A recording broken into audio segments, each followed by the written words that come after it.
2021년 성탄절을 맞이했습니다. 날씨가 비록 춥고 또 코로나로 인하여서 세상이 좀 어둡지만 아기 예수 탄생을 통하여서 우리의 마음과 우리의 삶이 기쁨으로 하나님께 영광 돌리는 그러한 귀한 계절이 되었으면 좋겠습니다. 오늘 본문 말씀을 통해서 보면 헤롯이라는 왕과 또 동방의 박사들이 묘사되고 있습니다. 이 두 사람들의 모습 속에서 아기 예수께 경배하는 자와 경배하지 못하는 자의 모습을 우리에게 분명히 보여주고 있습니다. 헤롯 왕은 동방의 박사들이 유대인의 왕으로 오신 아기 예수께서 나신다는 소식을 듣고 왔을 때 그들에게 아기 예수를 찾게 되면 나에게도 알려달라라고 말하게 됩니다. 그 이유는 바로 아기 예수께 경배하기 위한 것이 아니라 자신의 정권 유지의 장애물이 될 것 같은 그 예수를 찾아 죽이려고 하였던 것입니다. 너무나도 정적인 생각으로 인하여서 만왕의 왕으로 오시는 예수께 경배하지 않는 그런 모습을 보여주고 있죠. 또 다른 사람들도 있습니다. 대제사장과 서기관들이었습니다. 이들 역시 구약의 메시아 사건을 통하여서 이미 아기 예수가 어디에 탄생하실 것을 알았음에도 불구하고 이들은 기뻐하기보다는 자기들과 상관없이 무관함으로 일관하였던 것을 5절과 6절 말씀을 통하여서 우리에게 보여주고 있습니다. 그러나 동방에서 온 박사들은 어땠습니까? 하나님의 백성이 아닌 이방인이면서도 만왕의 왕으로 오신 예수께 경배하러 별을 따라왔다라고 합니다. 성경에서 목자들 또한 아기 예수께 찾아왔다고 기록하지만 그들이 아기 예수께 경배하였다고는 표현하지 않았습니다. 유일하게 박사들이 본문 2절과 11절 말씀에 아기 예수께 찾아온 이유를 경배하러 왔노라 라고 명확하게 표현하였습니다. 다시 말해서 경배의 대상이 단순히 유대인 민족의 왕으로 오신 분이 아니었음을 그들은 알았기 때문입니다. 만왕의 왕으로 오신 예수이기를 그들이 알았기 때문에 경배하러 왔다라고 말하고 있는 것입니다. 그럼 오늘 이 동방 박사들이 아기 예수께 경배하였던 그 이유가 무엇인지를 오늘 말씀을 통해서 우리가 살펴보기를 원합니다. 경배라는 것은 아까도 말씀드렸듯이 2절과 11절에 사용되었는데 경배하다라는 동사적 원어를 살펴보면 능동태로 사용되어 있습니다. 능동태라는 것은 자기 스스로가 한다라는 것이죠. 박사들은 누구에 의해서 떠밀려서 아기 예수께 나와 경배하는 것이 아니라 자기 스스로가 몸이 반응하는 대로, 다시 말해서 신학적으로 하면 믿음과 확신을 가지고 아기 예수께 경배하러 왔다라는 것입니다. 구약의 메시아 예언이 성취되는 아기 예수 탄생으로 그분이 만백성을 구원하실 유일한 하나님의 아들 성자 예수라는 그런 확신 때문이었습니다. 그러므로 박사들의 경배는 단순히 높은 자들에게 나와서 경배하는 것이 아니라 신적 경배로 아기 예수께 예배하는 것이었습니다. 그렇다면 박사들이 경배한 아기 예수는 누구이십니까? 마태복음 1장 23절에 보면 임마누엘이신 하나님, 즉 나실 아기 예수가 하나님이심을 표현하고 있습니다. 하나님 자신이라는 것이에요. 하나님 자신이 인간의 몸으로 이 땅 가운데 오셨다라는 것입니다. 2장 15절에서 그래서 하나님의 아들로 오신 성자 예수 그리스도라라고 표현하고 있습니다. 하나님의 아들 성자 예수께서 사람의 몸으로 이 세상에 오신 그리스도이심을 우리에게 말씀하고 있는 것이죠. 이것은 죄로 죽은 인간을 구원하실 분임을 명확하게 우리에게 알려주고 있는 것입니다. 좀 더 자세하게 설명해 간다면 하나님께서 보내신 인류의 메시아다라는 것이에요. 박사들은 이 하나님께서 보내신 인류의 메시아께 경배하러 왔다라는 것이에요. 박사들은 유대인의 왕으로 나신 이가 어디 계시냐라고 묻습니다. 다윗의 왕, 단순히 정치적으로 출현하는 그런 왕이 아니라 단순히 유대민족을 다스릴 왕이 아니라 하나님께서 보내신 메시아 왕이 어디에서 나셨냐라는 것이. 왜 그렇습니까? 당시 정치를 보면 인류의 왕들은 자신의 권력을 유지하기 위하여서 국민을 억압하고 탄압하는 일들이 많았었습니다. 그들의 정치력에는 소망이 없었습니다. 위기의식이 팽배하여서 절망 가운데 빠져들게 하였습니다. 그러나 하나님께로부터 오신 메시아는 세상의 왕과 전혀 다른 성품과 목적을 가지고 오신 분임을 역사는 말하고 있습니다. 메시아이신 아기 예수는 구약의 예언대로 오신 분이라고 미가 5장 2절에 말씀하고 있습니다. 약속을 이루기 위해서 오셨다라는 것이, 그 약속은 바로 무엇입니까? 인류를 구원하는 것이. 세상은 죄의 권세로 모두 사망 가운데 거하였습니다. 어떤 세상의 왕도 이 사망 가운데 거하고 있는, 울부짖는 가운데 거하고 있는 자들을 구원해낼 수 있는 왕들이 전혀 없었어요. 그런데 메시아로 오신 이 왕은 백성들에게 필요한 것을 채우기 위해 오신 분이고, 죄의 권세를 물리치고 온 백성에게 자유를 누리게 하시는 메시아, 평화의 왕으로 오신 분이다라고 말씀하고 있습니다. 메시아라는 것은 히브리어에 의하면 기름 부어 거룩하다라는 것인데, 거룩한 제사장을 말하고 있어요. 거룩한 왕 메시아로 말하고 있어요. 죄인의 희망이요 영원히 다스릴 왕이다 라고 표현하고 있습니다. 이런 분이 우리에게 오셨다라는 것이에요.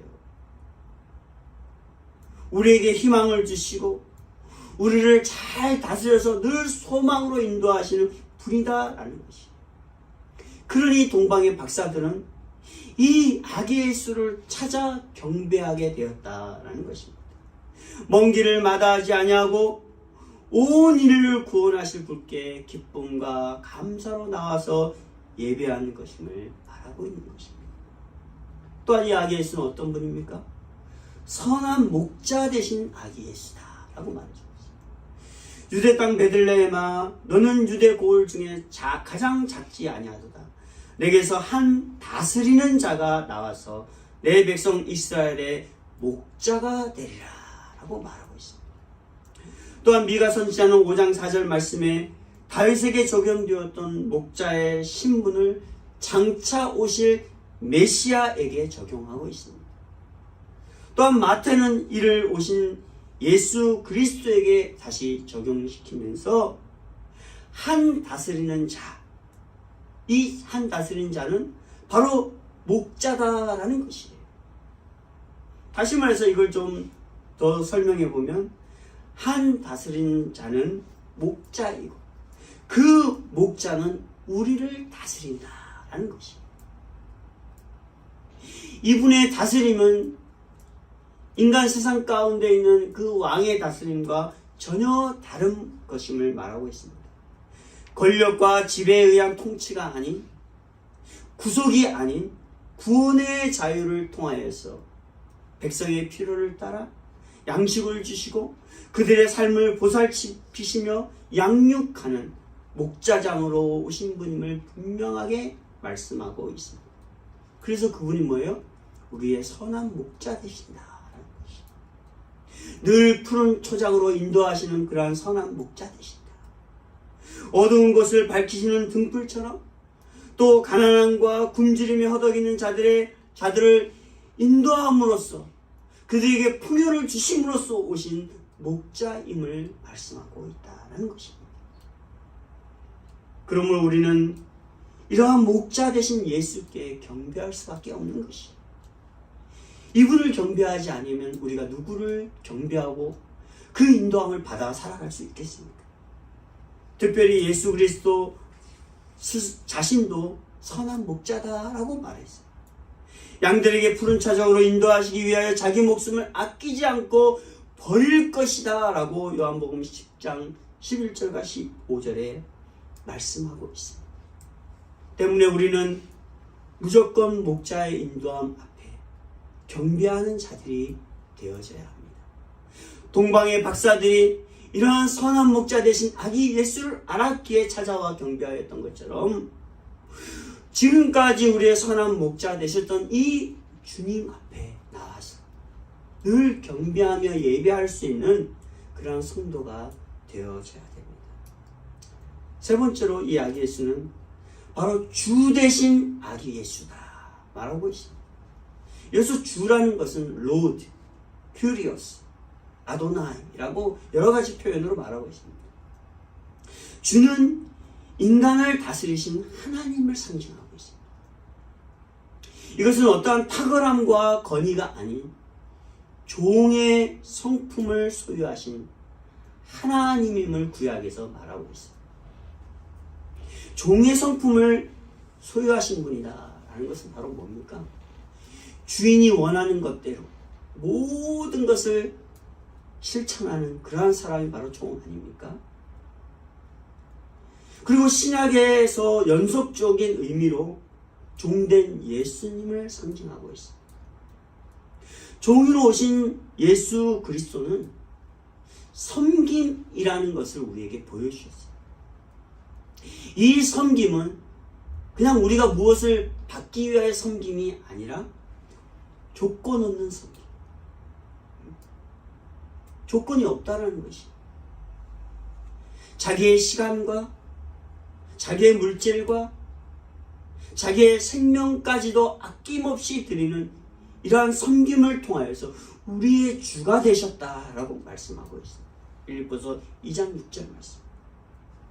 그러므로 구약의 하나님과 신약의 예수님이 동일한 주 그리스도로 표현된 것입니다. 종의 모습으로 섬김의 모습으로 우리 가운데 오셔서 십자가에 죽으신 구원을 완성하신 예수 그리스도로 우리 가운데 오셨다라는 것입니다. 즉 구약의 하나님이 신약의 예수로 오셨는데 특별히 우리를 위해 종의 몸으로 섬겨 우리의 참 주인, 우리를 다스리시는 주인이 되기 위해서 오셨다라는 것입니다. 세상의 권세를 이기시고 만왕의 왕이신 주, 그래서 우리를 영원히 다스릴 그 주님이다라는 것이에요. 요한계시록 17장 14절에 그들이 어린 양과 더불어 싸우려니와 어린 양은 만유의 주시오 만왕의 왕이시므로 그들을 이기실 터이요 라고 말해주고 있습니다. 우리 가운데 오신 그 아기 예수님 만유의 주이시오 만왕의 왕이시므로 세상의 모든 권세를 이기시고 우리를 섬기시는 그러한 분임을 분명히 말씀하고 있다라는 것입니다. 종의 몸으로 낮아지신 예수님을 경배하는 것은 때문에 우리에게 가장 큰 기쁨이며 은혜입니다. 시편 기자처럼 주들 중에 뛰어난 주께 감사하라. 그 인자하심이 영원하미로다. 높으신 신분을 비운 종의 모습으로 오신 예수의 인자하심은 우리로 하여금 높임을 받으며 경배를 받아야 한다는 것입니다.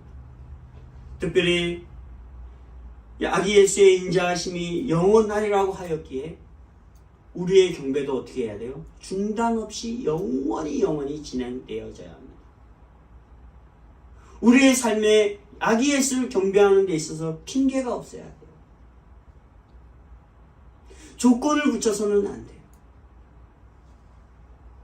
우리를 위해서 오신 이 분 앞에 우리의 생명과 우리의 시간을 아끼지 아니하고 경배해야 될 그때 우리의 몸과 마음을 다해서 경배하는 그러한 신앙인의 모습으로 나아가야 된다는 것입니다. 왜? 아기 예수께서 우리에게 그렇게 오셨기 때문에. 굴욕 가운데 자신의 높으신 보살을 버리시고 세상의 죄인들과 함께 돌아가신 종된 예수님이신 나의 주님을 늘 높이는 찬양과 경배의 삶으로 살아갈 수 있는 저와 여러분이 되시기를 원합니다. 그렇다면 어떻게 경배해야 할까요? 예수님만을 주목하여서 경배해야 됩니다. 내가 예수님을 경배하고 예배해야 될 때 우리에게 딴 생각과 딴 열심을 품어서는 안 돼. 신앙의 열심, 관심, 그리고 애정을 가지고 집약적인 신앙으로 예수님을 주목하며 경배하는 것입니다. 우리에게 주어진 시간 속에 예수님을 경배할 수 있는 시간이 뭡니까? 일주일에 정해진 시간 단 한 번, 주일 한 번이에요. 그것조차도 우리가 우리의 몸과 마음을 다해 우리 정성을 다해서 하지 못한다면 예수님께서 이 땅에 오신 그 이유와 목적이 우리의 삶 가운데 사라져버리는 것이죠. 그렇다면 우리의 삶에 어떻게 되겠습니까? 우리의 삶은 구원이 아니라 저 영원한 형벌을 향해 나아가는 비참한 삶밖에 되지 않는다는 것이죠. 그것을 우리 자녀들에게 유산으로 물려줄 수 있겠습니까? 우리 자녀들이 점점 커지잖아요. 또 우리 집사의 자녀들은 벌써 결혼한 자녀들도 있지만 우리가 돈을 많이 벌어서 자녀들에게 좋은 유산을 남겨주는 거 별로 의미 없습니다. 우리가 남겨줘야 될 것은 부모님들이 자녀들을 위하여 자녀들의 모범이 되는 그러한 신앙의 유산을 가지고 기도하는 모습, 남을 섬기는 모습, 그래서 많은 사람들에게 덕을 세우고 인정받는 그러한 신앙의 유산을 물려줄 때 앞으로 성장하는 자녀들이 더 잘 살아갈 수 있고 하나님을 경외함으로 그들도 부모보다도 더 멋있는 삶을 살아가는 것 아니겠습니까? 때문에 우리가 예수님만을 주목하며 경배하는 것이 이렇게 중요하다는 것이, 핑계댈 것이 없다는 것이, 이유가 없다는 것이. 하루 우리가 돈 안 벌면 어떻습니까? 주어진 남은 6일이 있는데 그 6일 열심히 하면 하나님께서 더 큰 은혜 주시지 않겠습니까? 이렇게 주님을 주목하며 경배할 때 메시아이시고 나의 선한 목자 되시며 우리의 삶의 주인 되신 주님의 성품을 닮아 그 성품이 우리의 인격이 되어지고, 그래서 그 인격으로 우리의 가정을 세우고 그 인격으로 이웃을 섬기고 그 인격으로 복음을 전할 때 어떻게 해요? 우리 주님께서 우리 가운데 늘 기쁨과 평화가 넘치게 해주신다라고 오늘 아기 예수 탄생을 통해서 우리에게 말씀하고 있다는 것입니다. 그렇다면 좀 더 자세하게 어떻게 경배해야 될까요? 오늘 9절과 10절 말씀 보면 열심히 찾아 경배하였던 박사들처럼 열심히 찾아 경배해야 합니다. 동방의 박사들은 하나님의 특별하신 섭리로 나타난 별을 보았습니다. 비록 그들이 바벨론, 메대 그리고 페르시아에서 제사장, 의사, 점성가, 예언가, 미술가 등을 총칭하는 그런 능력 있는 자들이었지만 동방에서 나타나 베들레헴까지 비춘 그 별은 그들의 능력으로 판단할 수 없는 특별한 하나님의 섭리였음을 깨달았습니다. 그러기에 박사들은 그 먼 길을 마다하지 않고 모든 일을 제쳐놓고 아기 예수를 찾아 경배하게 된 것입니다. 메시아의 탄생을 알리는 별을 보고 기쁨으로 달려갔다는 것입니다. 하나님의 인도하심을 믿고 주를 찾는 자들의 삶은 당연히 기쁨이며 소망일 것입니다. 특히 페르시아나 바벨론으로부터 예루살렘까지 오는 길은 아주 험난한 그러한 길입니다. 도적대들도 만날 수 있습니다. 그 밤에 모래바람이 몰아치는 그런 가운데 죽음을 맞이할 수도 있습니다. 생명의 위협이 도사리는 그러한 행로였지만 그럼에도 불구하고 하나님의 인도하심을 믿고 어떠한 어려움도 두려워하지 않고 경배자의 중심을 가지고 경배를 할 대상 앞에 찾아 나아간 그런 믿음의 모습을 보여주고 있습니다. 그 어떠한 위험보다도 메시아 아기 예수를 만나는 기쁨이 인생의 최고의 가치였음을 그들이 알았기에 찾았다는 것입니다. 하나님께서 동방의 박사들에게 아기 예수님께 찾아가 경배할 수 있는 축복의 수단으로 주셨던 이 별이 우리에게도 비춰짐으로 인하여서 우리도 날마다 그 별을 따라 아기 예수께 경배하기를 찾아 나서는 그런 우리의 발걸음과 그런 우리의 신앙이 되어질 줄 믿습니다. 그 경배의 시간을 멀리하거나 그 경배의 시간 앞에 뒷짐을 지고 세상을 바라보는 것이 아니라, 비록 나에게 시간이 없고 비록 내 바쁜 일상일지라도 그 시간만을 위하여서 찾아 주님 앞에 나올 수 있는 그러한 믿음의 열정을 우리도 가져야 된다는 것이, 주님을 만나는 기쁨을 누리시기를 원하십니까? 믿음과 예수 그리스도께서 주시는 소망을 가지고 전심을 다하여서 하나님을 찾아 경배하는 복된 성도들이 되어져야 합니다. 잠언 8장 17절은 나를 사랑하는 자들이 나의 사랑을 입으며 나를 간절히 찾는 자가 나를 만날 것이니라 라고 말해주고 있습니다. 또한 예레미야 29장 13절에 너희가 온 마음으로 나를 구하면 나를 찾을 것이요 나를 만나리라 말하고 있습니다. 내가 주님을 찾으려는 이 열망, 이 갈망, 이 갈급함이 없으면 절대로 우리 주님을 만날 수 없다는 것이, 절대로 주님을 예배할 수 없다는 것이, 절대로 우리의 삶이 하나님의 자녀로서의 삶을 살아갈 수 없다는 것이에요. 또한 우리는 어떻게 경배해야 합니까? 보배합을 열어 경배해야 합니다. 동방 박사들이 보배합을 열어 경배하였듯이 원어적으로 보배합을 열었다. 그들의 보배합으로 번역되는 이것은 소유격으로 말하고 있습니다. 그들의 것이다 라는 것입니다. 박사들은 자신이 소유한 가장 귀한 보물을 누구에 의해서가 아니라 능동적으로 그 보물을 열어 경배하였다라고 말합니다. 나의 보물상자를 열어 경배하자는 것입니다. 마태복음 6장 19절에 나의 보물, 마태복음 13장 44절에 보아들, 고린도후서 4장 7절에 보배, 마태복음 13장 52절에 우리에 쌓여있는 그 곳간을 열어 하나님 앞에 감사함으로 예배하는 행위를 말하고 있는 것이죠. 예수님께서 주신 은혜는 내 소유를 모두 드려도 아깝지 않은 경배의 삶이어야 합니다. 온 인류의 구주이신 아기 예수께 경배하기 위해서 절대로 우리가 빈손으로 나아가지 말아야 합니다. 우리에게 있어서 가장 귀중한 예물을 열어서 주님 앞에 나아가는 것이에요. 박사들이 드린 예물에 담긴 상징적인 의미 속에 볼 때 왕이신 예수, 나의 왕이신 예수, 거룩하신 신적 권위를 소유하신 예수, 그 누구도 죄 가운데 구원할 수 없는 그 구원자이신 그 예수,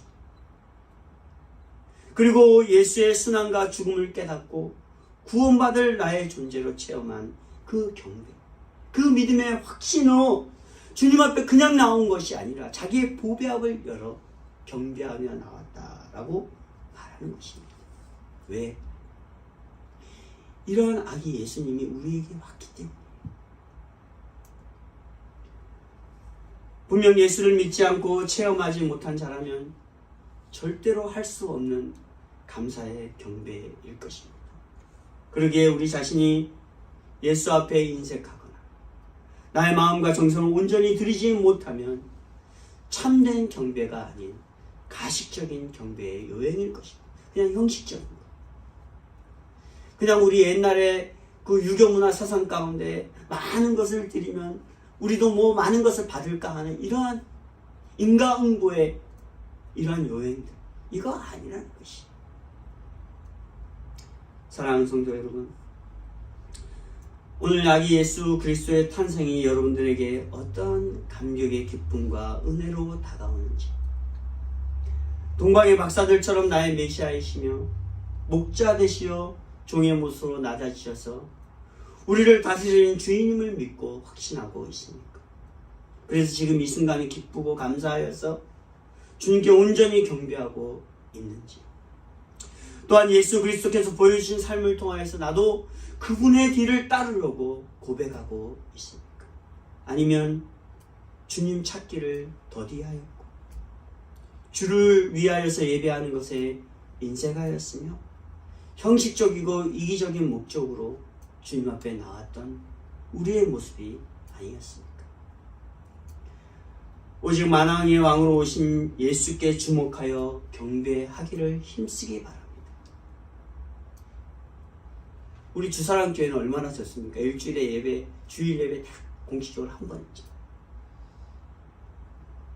내 목적을 이루려고 높은 사람들에게 준비하는, 아부하는 이러한 예물과 이러한 형식적이고 이러한 이기적인 목적으로 나오는 것이 아니라 정말로 나의 메시아이시고 나를 다스리는 왕이시고 선한 목자 되신 분이 라는 것을 우리가 깨닫고 우리의 삶에서 체험하고 느끼기에 그 주님 앞에 기쁨으로 나와 우리의 보배압을 열어 주님 앞에 나와 경배할 수 있는 저와 여러분이 되시기를 바랍니다. 그러기 위해서 게으르지 말아야 돼요. 부지런한 믿음을 가져야 돼요. 그런 가운데 이 세상이 주는 소망이 아니라 하나님께서 주시는 더 큰 비전과 우리가 품지 못하는 소망을 우리 자신과 우리 가정과 우리 자녀들을 통해서 주실 것입니다. 예수 그리스도를 찾아 만나는 경배의 삶이 있을 때 그들이 그래서 그 주님께서 말씀하시는 그 말씀을 통하여서 그 말씀을 받고 그것이 우리의 인생의 기초가 되어지는 그러한 여러분들의 삶이 되어지시기를 바랍니다. 이것 때문에 아기 예수님께서 이 땅 가운데 오신 것이 미가 6장 6절과 8절 말씀에 내가 무엇을 가지고 여호와 앞에 나가며 높으신 하나님께 경배할까? 내가 번제물을 1년 된 송아지를 가지고 그 앞에 나아갈까? 여호와께서 천천의 수양이나 만만의 강물 같은 기름을 기뻐하실까? 내 영혼을 위하여 내 맏아들을 내 영혼의 죄를 말미암아 내 몸의 열매를 드릴까?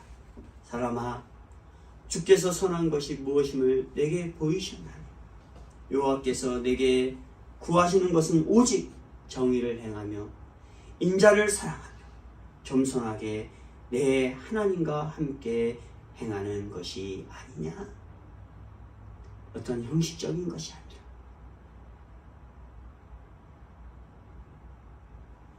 우리에게 구원을 베푸신 그 하나님의 크신 사랑을 알고 그 주님 앞에 겸손한 마음으로 늘 무릎 꿇고 경배하며 나아가는 것을 주님이 원하신다라는 것이. 요한복음 4장 23절에 아버지께 참으로 예배하는 자들은 신령과 진정으로 예배할 때가 오나니 곧 이때라. 아버지께서 이렇게 자기에게 예배하는 자들을 찾으시니라 라고 말씀하십니다. 우리가 예배할 때 하나님께서 우리를 만나주시고 그 하나님께서 우리의 소망이 되어주시고 그 하나님께서 우리의 삶의 전부가 되어주신다는 사실을 여러분들 믿고 이 시간이 하나님 앞에 예배할 때이고 아기 예수께 경배할 때임을 여러분들 깨닫고 늘 우리의 삶에 그 주님으로 기뻐하며 살아갈 수 있는 저와 여러분들이 되시기를 주님의 이름으로 부탁을 드리겠습니다. 기도하겠습니다. 하나님